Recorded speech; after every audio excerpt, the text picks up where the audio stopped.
Welcome to the weekend edition of the Sharp Football Analysis Podcast. My name is Warren Sharp. It is week 5 of the NFL season, and you are listening to a very exciting edition of this podcast. If you guys remember, we do 2 editions of this podcast every single week. The first one comes out on Tuesday morning and breaks down all the games in great level of detail that were just played, looking at some of the advanced metrics and analytics to really get a better feeling and handle as to why teams won or lost their games. And from that you can learn, and from that you can take away things that you're not going to hear in other podcasts, that you're not going to hear on the news or on SportsCenter or programs like that. You're going to be able to get that information. You're going to be able to better forecast and predict the teams because you'll have a better understanding of what they're good or bad at, where they struggle. And also on that podcast, a lot of news and information in a news and announcement section really breaks down some of the things I think are going on in the NFL, some of the trends that you need to be taken away, some of the struggles that certain teams are having, some analysis that I do there. So a lot of information there, but this podcast is almost better because this one we get to talk with Evan Silva of Rotoworld.com. Evan, obviously, as you guys know, is buried in football information and football analysis. He's just the guru over at Rotoworld, coming up with his weekend matchups edition that breaks down all of the games that are coming up from a fantasy perspective and which players he thinks are overvalued, undervalued, and where he finds edges. He publishes that article on Thursday nights on Rotoworld. We bring him on Friday morning to go over all these games with us, give us some great insight, and then we bounce some ideas off of one another, some things that I'm thinking and looking at. He gives me his perspective, some of the things that he's wondering about from a sports betting perspective, or the way I break down these games using my analytics. He'll ask me and I'll provide some of that information. So it's a really good give and take and a lot of information for you guys to digest and better understand what we think is going to happen. So that's going to be a very exciting segment. But first, as always, we break down in great detail the NFLproject.com weekly output from their machine learning computer algorithm to get a better understanding of what these teams need to do this week to make the playoffs. All right, guys, time to discuss the extremely helpful and extremely insightful machine learning computer algorithm from NFLproject.com. And let's go ahead and start with the fact that if you want to look at these graphics and look at these images I'm going to be describing to you on this podcast segment, feel free to click the description of this podcast in iTunes and click the hyperlink next to the bottom of that description. It will link you back to this page where you can watch these slides come up on YouTube on the page. But if you also want to go to NFLproject.com to check these graphics out, they are all posted there now. The main update here for the bottom graphic that I'm splashing up now relates to the true odds to make the playoffs for all of the teams. And you can definitely see, much like last week, the Patriots and the Green Bay Packers are the 2 teams most likely to hold down that number 1 seed, both of which over 55% likely to obtain that number 1 seed heading into the postseason. As a result, you can see that the Jets are a team that is the most likely of any team to make a wild card seed because they are projected to make the playoffs right now, but would definitely have to do so as a wild card team because they are in the same division as the New England Patriots, of course.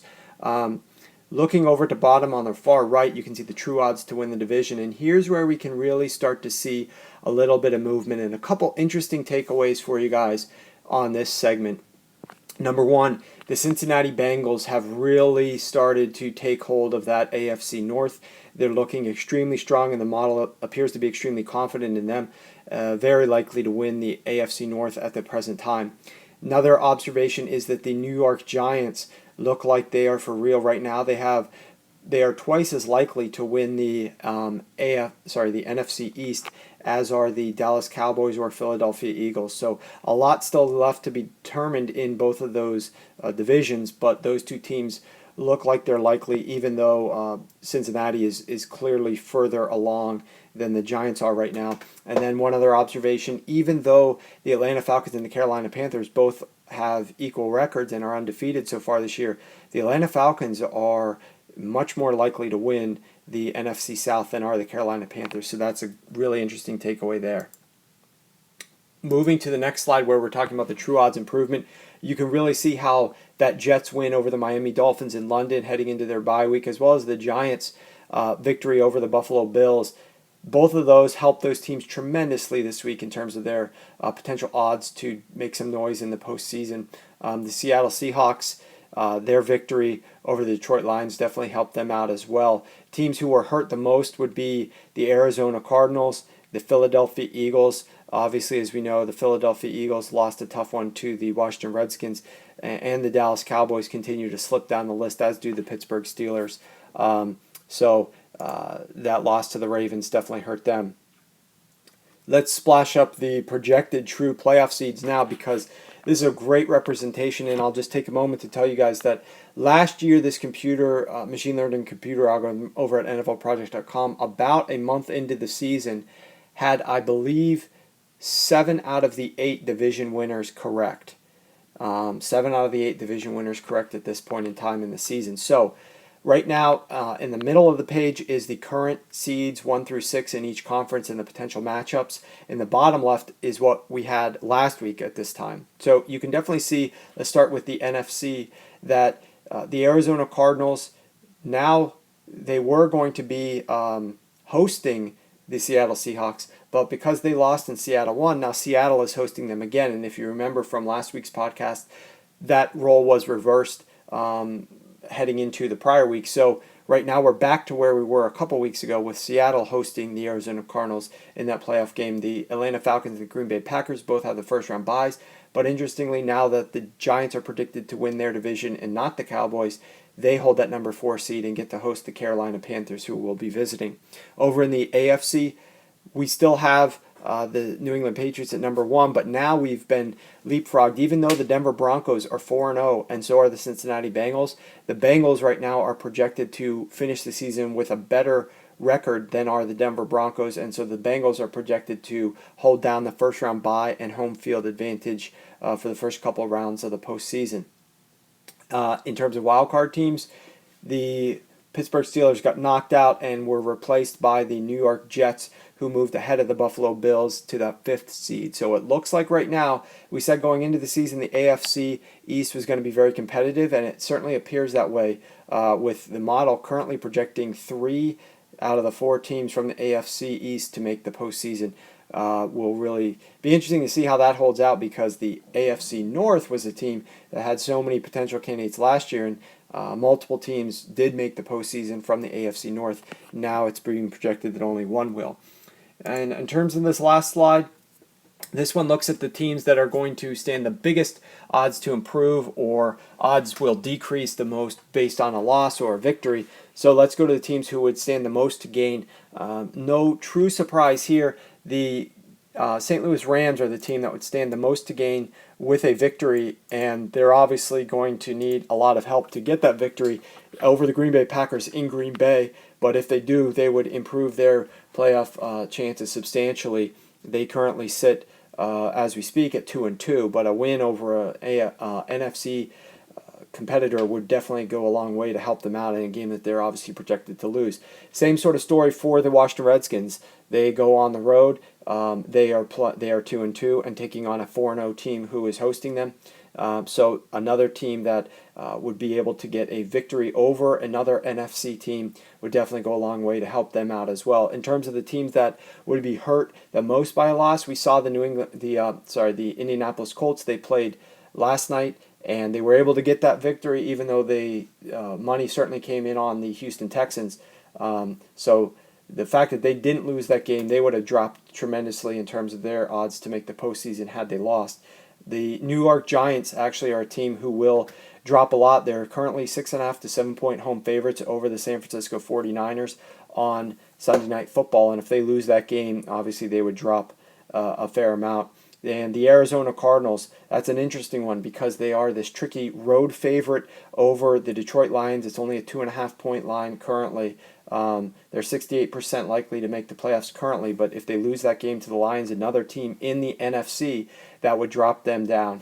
to only 55%. So that's a big game for the Arizona Cardinals as well. Now that you've got a better feel on how some of these teams stand to go in the season, as well as some of the key pivotal matchups this week, let's jump right into our discussion with Evan Silva as we break down some of these game matchups from a detailed analytical perspective, as well as a daily fantasy perspective, looking at some of the players with some value this week. I'm joined, as always, at this time by Evan Silva of Rotoworld.com. Evan, how are you doing this morning? Doing great, man. Doing great. Excellent. So why don't we get off the top? How can all these good people get in contact with you? How can they read up on your work and follow you? You check out my matchups column, which right now is up on rotoworld.com. You can also find it on my Twitter at Evan Silva. And he's got tons of awesome information there throughout the course of the week. And definitely before you guys get into your weekend, you're going to want to read that matchups column. It's definitely a routine thing to do every single weekend. So a lot of great effort I'm sure goes into that publication each and every single week. Week 5, we've got 4 teams on byes, 4 defensive-oriented teams: Carolina, the Jets, Minnesota, and the Miami Dolphins. So we're looking at some interesting matchups here this week across the board. It's even though a lot of the defensive-oriented teams are on byes, it still doesn't look like too many games that have explosive point potential due to some of these offenses struggling to an extent, or some of the matchups, like the Atlanta Falcons. They have a high total, but they're faced with the Washington Redskins, who have a decent defense. And then you've got the New England Patriots, Dallas Cowboys game, and you don't really know how effective the Dallas Cowboys offense is going to be at producing points there with Brandon Weeden, and also how much time they're going to chew off the clock. So it does make this week a little bit more interesting. Any thoughts on just the week in general? Yeah, I tend to agree with what you said. It does feel kind of like a weird week, but last week I had a lot of confidence going into the week, and then it wound up being a terrible week for the chalk. It was like Devonta Freeman had a big game, and Martellus Bennett had a big game, but, all week I was, and I think everybody was on Greg Olsen because among tight ends, because we didn't even know that Cutler was going to play, right up until the game. So if you had if you made that switch from Greg Olsen to Martellus Bennett at tight end on Sunday morning, that was a huge, huge move to put you in the green. But decisions like that can be very difficult. This is a week where I have a little bit less confidence, but hey, maybe that's a good thing. Yeah, you never know what you're going to get from a week-to-week basis. And speaking of not knowing what you're going to get, the Pittsburgh Steelers, they faced the Baltimore Ravens last Thursday in a game where they just basically let it slip through their fingers with the missed field goals and the unintelligent play calling on fourth downs by Todd Haley. That was a game that I think the Pittsburgh Steelers just let get away. And so now they're faced with an uphill battle. Both of these teams are, in fact, to try to make the postseason. They're both 2-2. We're talking about the Monday night game, Pittsburgh at San Diego. Both 2-2 teams. Neither looks poised to win their division. Obviously, you've got the undefeated Denver Broncos in the AFC West, and you've got the undefeated Cincinnati Bengals in the AFC North. So these teams may be fighting for wild card spots at the present time and going up against some other good teams. So what's your take on the matchup when the Steelers and Mike Vick travel out to San Diego on Monday night? Well, if you look at how the Pittsburgh pass defense has performed statistically in their last 2 games, the numbers are pretty good. They have a fairly high sack total, which is surprising, but they are still really, really weak in the secondary. I mean, they have some of the worst cornerbacks in the league. They're a team that can slow down your running game, and they're getting Ryan Shazier back. He was a missile in the first couple of games. I mean, he's a difference maker against the run particularly, just has great speed.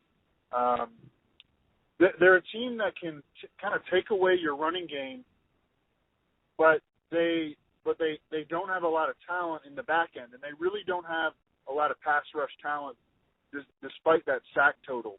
So I really like the way that this game sets up for Phillip Rivers. The Chargers have a pretty good implied team total from the Vegas line. It's over 24 points. And the Chargers have been playing a lot of shotgun, pass-first offense this season, and I don't think that'll change against Pittsburgh. You're getting Antonio Gates back, who, he's old, but he scores touchdowns. He's a force to be reckoned with in the red zone, and even if that means that he's going to draw double teams in the red zone, that's going to open up things for other guys like Keenan Allen or Danny Woodhead or Malcolm Floyd or Dontrell Inman. So I love the way that this game sets up for Phillip Rivers. He's really affordably priced on DFS sites. And, I think that the top two quarterbacks from a DFS perspective this week are Tom Brady, who is considerably more expensive, and Phillip Rivers, who's really at a great price point.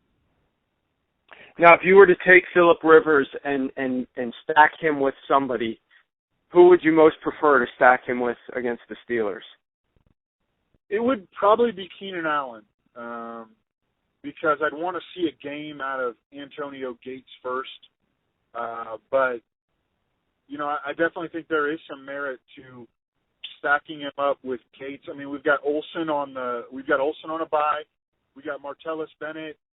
His outlook is a little bit dimmed with Alshon Jeffrey tentatively expected to play. So, we're looking at the tight end field, and it's Gronk and maybe Travis Kelce, and then, not a whole lot else. Antonio Gates is pretty cheap, and he's going to pay back what he costs if he scores a touchdown. And look, this guy has 13 touchdowns over his last 17 regular season games. He had 12 last year. So, I don't think he's a bad play, but if I was going to stack up Phillip Rivers with someone, it would probably be Keenan Allen. Excellent. Well, yeah, it's definitely going to be a challenge. What do you think of the prospects of the Steelers' offense in that game matching up against the Chargers' defense? The Chargers' defense, it's kind of been up and down a little bit, but the Steelers' offense, Mike Vick is throwing a lot of more short routes, a lot of higher percentage passes. They aren't really challenging too much, but now he has extra time to prepare for this game. Are you anticipating anything besides using Le'Veon Bell as much as humanly possible? Yeah, Le'Veon Bell, since he's returned from suspension in 2 games, has played 97% of the Steelers' offensive snaps, which is ridiculous for a running back. And he's averaging 27.5 touches a game. So, absolutely, against a Chargers defense that is, maybe the worst in the league against the run. Isaiah Crowell had banged some huge runs against them last week. Adrian Peterson, of course, tore them up. I would expect heavy doses of Le'Veon Bell, and I don't think Todd Haley's probably going to change what he's doing. I mean, he's going to call. He doesn't trust Michael Vick. He's going to call a very conservative game plan. It's nice that Martavis Bryant is coming back, and I'm sure that they'll try to take 1 or 2 deep shots during the game, but deep shots are low percentage. They can have great results, but they're also low percentage. So I don't have a lot of optimism for the Steelers' passing game in this one, even though it theoretically is a good matchup. I mean, Josh McCown last week moved the ball up and down the field on the Chargers D in San Diego. But with Michael Vick there, just really don't trust anybody. Right, exactly. I mean, you're absolutely right there. The Cleveland Browns, that was definitely a sharp side last week, and they really took San Diego to the brink. San Diego was lucky to emerge with the win there. They missed the field goal, got a retry there on the offsides. The game on Sunday night is intriguing slightly because we're looking at what Colin Kaepernick might be able to do, and this New York Giants defense, as much as they're banged up in the secondary, this has been one of the most stout defenses against the run, and obviously when you are the 49ers on the road and your quarterback isn't performing extremely well, there's nothing more that you would wish to do than probably run Carlos Hyde and try to keep that clock ticking, keep Eli on the sideline from attacking your porous secondary. But the Giants' defense has been very stout against the run. What's your take on that Sunday night game, San Francisco at the New York Giants? Yeah, this is one of the defenses that I evaluated poorly coming into the season. I thought they would be terrible, really shaky at safety, which can translate to busts. But that has not happened. If you looked at Steve Spagnuolo's history, he's had some abysmal defenses recently. In St. Louis, they underachieved big time. He was the coordinator in New Orleans one year, and they had like the worst defense in the league. But they have, with this kind of no-name group without JPP, and they've been missing Robert Ayers a lot, and John Beeson has been kind of in and out. But with this ragtag group, they're playing great defense, man. And, they don't have a lot of sacks, but I think they're number one in the NFL versus the run by virtually every metric. They're 7-point favorites at home. It's a bad spot for Carlos Hyde. It's a great spot to use the Giants' defense, I think. Yeah, and the Giants, you look at this team, right now, NFLProject.com's algorithm has them actually making the playoffs as the fourth seed in the NFC, winning the NFC East. They're 2-2. They lost both those first couple of games in the last minute of the game. They held leads over the Atlanta Falcons. They held leads over the Dallas Cowboys back when Dallas was actually a healthier team. This is definitely the Giants team that I think has the potential to come along here, especially once they get Victor Cruz back in the flock. So that's going to be definitely an interesting team to watch. Is there any other game this week before we start breaking down some of these players that you thought that you had some interesting takes on in terms of just the general matchup and where there might be edges for maybe an offensive unit? Whether it's a passing game or the running game in particular versus a defense that maybe some people are overlooking or could miss? Well, Warren, you and I talked a little bit about this before the show. I really like the over on the Kansas City-Chicago game. The Chiefs are going to be, I think it's going to be up and down the field game. The thing you got to worry about is Andy Reid and John Fox, these old ball coaches just settling for field goals all game, because that's what – I can't believe that Andy Reid last week he was kicking field goals down multiple touchdowns with 3 minutes left in the game, still kicking field goals. Just incredible. But, this is a game where I don't think either defense is very good. The Chiefs have gotten shredded by the pass all season long, and the Bears just don't have a lot of talent on defense. And then I like the way that Jay Cutler bounced back from his injury last week. It looks almost to me like he's a better player, a better quarterback when he's playing with one leg, because it keeps him on schedule. And I like that they're getting Alshon back. I like this game, the sneaky shootout game. Love Jamal Charles in DFS. I actually think that Alex Smith is kind of interesting in DFS just because he's so cheap, and if he gets you a couple TD passes, he pays off. Travis Kelce is a tight end that is going to be kind of flying under the radar, with people either going with Gronk or trying to go super cheap at tight end. And Jeremy Maclin has been, he's been a monster, man. He's been great. He's 7th in the NFL in receiving yards, and he's 2nd in receptions of 20-plus yards. He's been a volume machine in Kansas City, and I think he's a great DFS play in a game that I think could shoot out. Yeah, and just throwing in a few analytics to this discussion, the Chicago Bears defense ranks 27th in run defensive efficiency. So that should definitely give Jamal Charles the opportunity to open some things up and maybe, just maybe, get the Chiefs into more third and manageables so they aren't faced with so many third down and punts or third down and field goal attempts. So that could be a benefit for points in that game. And you're absolutely right. When you look at these two teams, look at who they faced the last few weeks. Go to the Chiefs.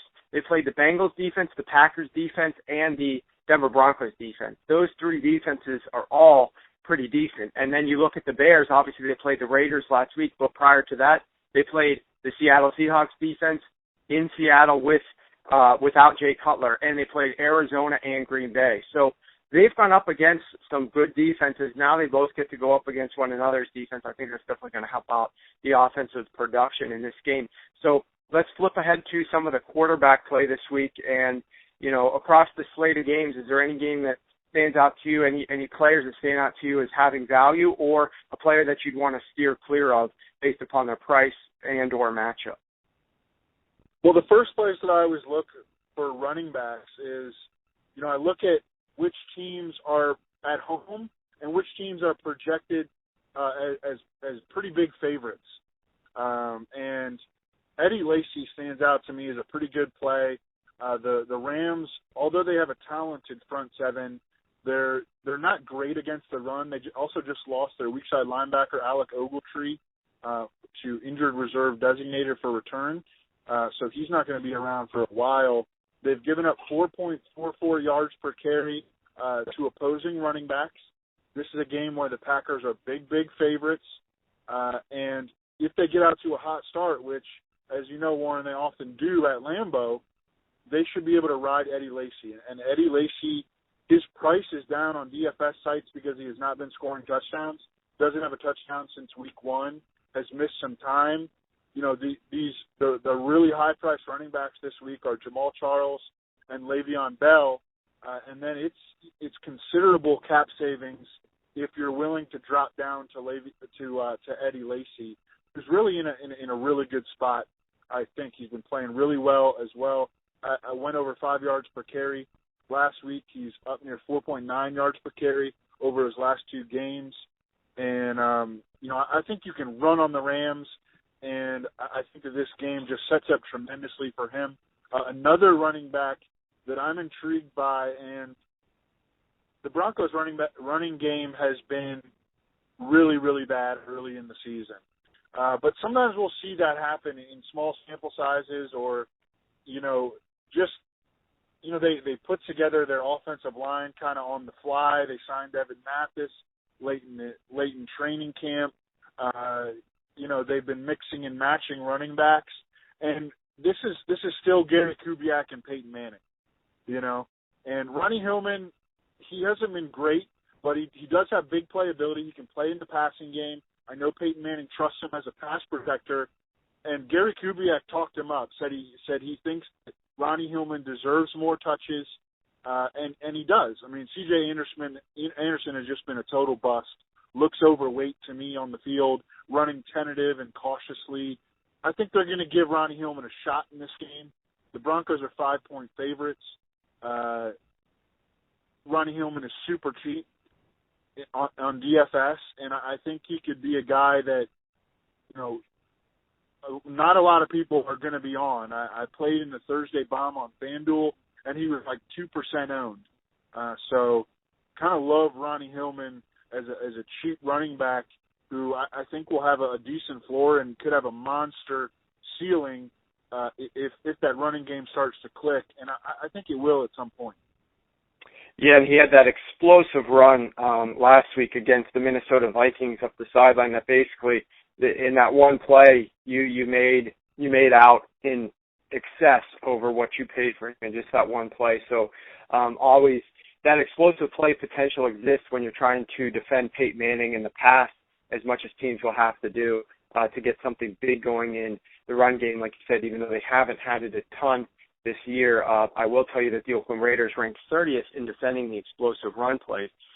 So there could be some potential there for that. Actually, sorry, that's 30th defending the explosive pass plays. So if they're focused on that, there could be some potential in the run. Moving along to the wide receivers, anybody stand out to you from any of these matchups, both as a play on or as a guy that you might want to avoid due to his potential to miss? Talked about Macklin, talked about Keenan Allen. Pierre Garçon is a guy that this season I've been just kind of all over him. just because of the way that things have shaken out there in the Redskins receiver core with Deshaun Jackson. And now you got Jordan Reed out. And the way that the Redskins are using Pierre Garçon, he moves around the formation a lot. And he's got a ton of targets on the season. And, I mean, in a game where the Reds, the Falcons are kind of expected to whip the Falcons. I don't know if that's going to happen. I kind of think that the Redskins might keep it close. But if they put the Redskins in situations where Kirk Cousins needs to throw the football, it's probably going to be going to Pierre Garçon. This game is indoors. I always like that for members of a passing game.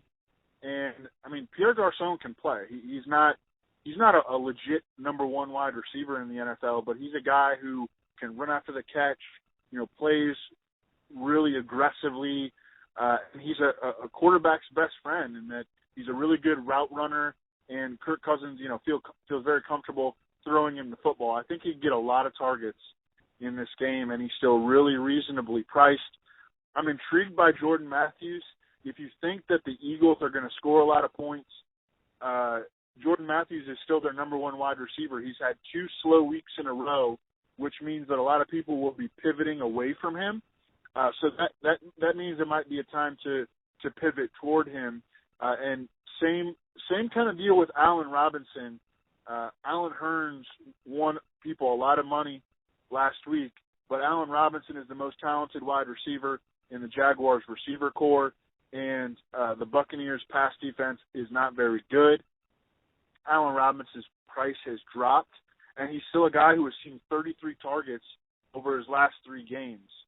So those guys are all priced very, very reasonably, and plugging those guys in can give you some flexibility to get in a Le'Veon, to get in a Jamal Charles, to get in a Gronk, to get in a guy like Tom Brady if you want to pay up for that. One more guy, let me add. A lot of people will be on Kamar Aiken this week. I think that Marlon Brown is a little bit interesting. He's going to be the number 2 in Baltimore. You got Steve Smith and Michael Campanaro out. Looks like Crockett Gilmore is not going to play. Marlon Brown is a guy who last week played over 90% of the Ravens snaps. I think he'll be up near 100 this week. And there's about 17 targets per game missing from the Ravens receiver core right now. So that's going to open up opportunity for someone. Most people will be on Kamar Aiken. Marlon Brown is the absolute minimum price on the DFS sites. And look, he's a big dude. He's 6'4", 213 pounds. If he scores a touchdown, he's going to pay you all, pay off his price and then some. And maybe he'll only have 3 catches for 40 yards, but he is a guy who's minimum price. And so the reason that you're putting him into your lineup is to get to big-time players. So that's my take on Marlon Brown. Nice. To throw in a couple nuggets here on Pierre Garçon, it's surprising, but the Atlanta Falcons defense actually ranks 28th in the red zone, 29th in one of my other metrics, and 30th in one of my other custom analytics in terms of forcing teams into third down. They don't do that very often, and when teams do get into third down, Atlanta defense ranks only 26th against that, and it's surprising that the Redskins offense actually ranks 6th best in third down offense. So I think that there are going to be some opportunities there for the Redskins to stay on the field. And when the Atlanta Falcons, their pass rush productivity only ranks 29th defensively in terms of their ability to get pressure on, opposing quarterbacks. And I think the key to this game is going to be Atlanta could excel in the deep passing game against that Redskins secondary, who already ranked 25th coming into the game at giving up explosive pass plays, with the Falcons ranking 3rd. So I think the Falcons are going to have to gain some of these chunk plays to move the ball down the field on the Redskins, which they should have a little bit of success doing. And in turn, that's going to keep the Redskins, I think they're going to have a good time of possession in this game.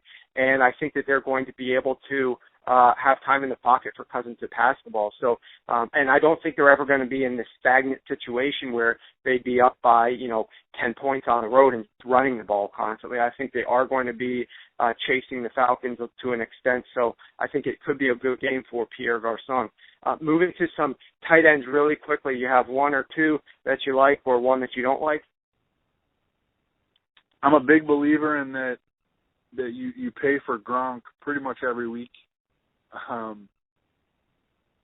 You have a floor with him, and you don't have a floor with other tight ends who really just, you're hunting for touchdowns at tight end.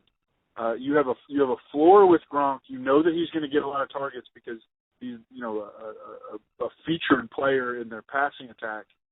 And then you have the monster, 2-3 touchdown ceiling.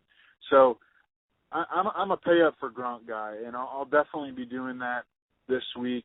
Like I said, I kind of like Kelsey because I think a lot of people will be on Charles and to a little bit lesser extent Macklin. So I think Kelsey could go under-owned for those reasons. Not much else. One wide receiver that I forgot to mention is Odell Beckham, and of course he's priced very high, but I think that this could be a huge game for him. The 49ers love to give up chunk plays in the passing game. The opposing wide receivers, the opposing number one wide receivers have just been. I mean, they have given up a ton of production to wide receivers so far. You remember that huge Larry Fitzgerald game? Antonio Brown went 195-1 against them. James Jones and Randall Cobb, or James Jones was pretty productive, almost had 100 yards against them last week. And the way that the 49ers, and we're still dealing in small sample sizes. I mean, the 49ers have only played 2 games at home and 2 games on the road, but they've played competitive and in that week 1 game dominant defense at home, and then on the road they've given up almost 50 points in their other 2 games. So, Eli to Odell Beckham could be a week winner this week. Excellent. Well, yeah, I definitely could see them getting some good things going in that passing game on Sunday night in primetime at home. Evan, we're gonna wrap things up here. Obviously, we've got to let you get going, but one key takeaway or one other thing that you think you want to leave the listeners with this week in terms of whether it's a recommendation, any type of advice in general, just DFS-wide this week in terms of strategy or anything along those lines, what would be a parting shot that you would like to leave you guys with this weekend? I would say that a good piece of advice is always regarding bankroll management. You'll have weeks like, so in week 1 and week 3, pretty much what we thought was going to happen happened for the most part. In weeks 2 and 4, what we thought was going to happen pretty much didn't happen. So that's, an important takeaway. You got to be careful with your bankroll because sometimes, you are going to make good decisions and you are going to make, you are going to come up with good plays and the results just aren't going to be there. And you have to know that. You have to know that ultimately, we're just trying to make good decisions. But, this is even true in real life. Like, sometimes we make good decisions and it has a bad result. And so there are things that are beyond our control. And that's why it's important to exercise proper bankroll management. You don't want to be blowing your whole bankroll every single week. You need to come up with a plan for that, and that can differ from person to person. Whether it's 10% of what you want to use, your 10% of your overall bankroll, use that per week, or 25%, or whatever it is. There are going to be losing weeks, and that's just going to happen. Even in weeks like last week, where I felt like I had a good read on the week, and I really did not. Got Jeremy Hill right and didn't get a whole lot else right. So, you got to be prepared for that. You got to be prepared for things that you expect to happen, And even though it makes sense to you that those things will happen, you've got to be prepared for those things to not happen occasionally. But over the course of the season, if you're making good decisions, you should reap the benefits of that. But on a week-to-week basis, there are going to be bad weeks. Absolutely. I'm really glad you brought that up because I 100% agree, and I don't think it gets discussed, honestly, enough in daily fantasy. People discuss it often in sports betting, and that's certainly one of the things that, one of my prime tenets is bankroll management and trying to keep things on an even keel with the recommendations and not going too crazy on one particular game, just try to keep things more on an even keel. And the same thing from week to week. A bankroll that you're establishing for whether it's daily fantasy or sports betting should be what you can afford to lose and still not have to do anything in your life differently aside from that. It should be money that you've got that you can spend on this that you can afford to lose if everything wrong that could happen does happen. And it should not affect, your family or any other types of decisions that you're going to be making from an expense side of things. So that would be the ideal way to manage it. Obviously, some people do this as a profession, and that's a bit different. But when you're doing this as a recreational activity, it needs to be kept as such, something that you're just going to be able to enjoy. And most importantly, though, you want that bankroll to be able to last you the whole season. You don't want to enjoy daily fantasy for 5 weeks or 6 weeks and then tap out of your bankroll and then have to just give up on the season or go beyond your means. You really need to figure out how you're going to spread that out so you can keep enjoying and entertaining yourself throughout the course of the year. Yeah, you want to stay in the game, man. And we're also like, you don't want to blow all your money in the first 4 weeks when we don't have a whole lot of data. We're still learning about teams. When the chalk is really going to hit, when the good plays are going to become more reliable, is later in the season when we have lots of data on teams and we can make predictions with a lot of data. But right now we're kind of just we're in a learning phase. So you don't want to lose all your money during the learning phase because the best weeks, we're still a few weeks away from that. I absolutely couldn't agree more. Well, Evan, it was great to get you on the podcast again this week. I'm sure we're going to be able to break down games with you as we move forward, as we get this additional data. We'll have even more insights and values, but we really appreciate all the information. Tell everybody once more how they can follow you on Twitter and how they can read all your great information. You check me out at Evan Silva and read my column on Fridays. It's called Matchups. It's at rotoworld.com. Excellent. Well, Evan, have a great weekend, and thanks once again. That was Evan Silva of Rotoworld.com breaking down the games with us. Encourage you guys, follow me on Twitter at SharpFootball. Follow Evan at Evan Silva. Be sure to check out all the information that we both have at our websites. Mine is sharpfootballanalysis.com. Evan's obviously can be found over at rotoworld.com. And good luck with all the games this week. Another exciting weekend of football action. Hopefully you guys are going to be able to use some of this information from a sports betting or a daily fantasy perspective to grow your bankrolls. And we look forward to seeing you guys next week. Definitely subscribe to the Sharp Football Analysis podcast, and you'll be able to get that updated onto your playlist on Tuesday morning. This is going to be a fun ride. This is going to be a fun ride. Everybody one clap. I'm going to play when I want to play, do what I want to do. I'm going to say what I want to say. Did I say anything stupid today? My role is to take the ball deep, take the top off the defense. To take the ball deep, take the top off the defense. If I can't get to it, nobody can get to it. I don't shine shoes, I don't tape ankles, I don't cut checks. Great cash, homie. I don't shine shoes, I don't tape ankles, I don't cut checks. Great cash, homie. Everybody one clap, one clap, one clap, one clap.